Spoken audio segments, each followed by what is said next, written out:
तर नमस्कार मित्रांनो, शिवसेनेकडून या 12 आमदारांना मंत्रिपदासाठी त्या ठिकाणी कॉल गेलेला आहे. तर आपण आज सविस्तर बघणार आहोत कोण-कोण मंत्री आहेत ते आणि कोणत्या 5 मंत्र्यांना या ठिकाणी पुन्हा नवीन संधी देण्यात येणार आहे. तर या ठिकाणी संजय शिरसाट, उदय सामंत, भरतशेठ गोगावले बऱ्याच टर्मपासून इच्छुक होते, पण यावेळेस त्यांचा नंबर लागणार आहे असं दिसत आहे. त्याचबरोबर दुसऱ्या टर्मला म्हणजे दुसरे जे 3 आमदार आहेत त्या ठिकाणी शंभूराज देसाई, दीपक केसरकर, गुलाबराव पाटील यांना देखील मंत्रिपद मिळू शकतं असं दिसत आहे. कारण त्या ठिकाणी भरतशेठ गोगावले यांनी देखील वक्तव्य केलं आहे. त्याचबरोबर दादा भुसे, त्याच्यानंतर संजय राठोड, योगेश कदम यांना देखील मंत्रिपद मिळणार आहे. योगेश कदम हे रामदास कदम यांचे चिरंजीव आहे.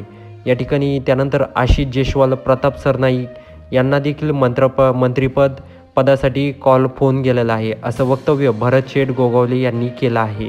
तर आज या ठिकाणी नागपूरमध्ये मंत्रिमंडळ विस्तार होण्याचे चिन्ह दिसत आहे.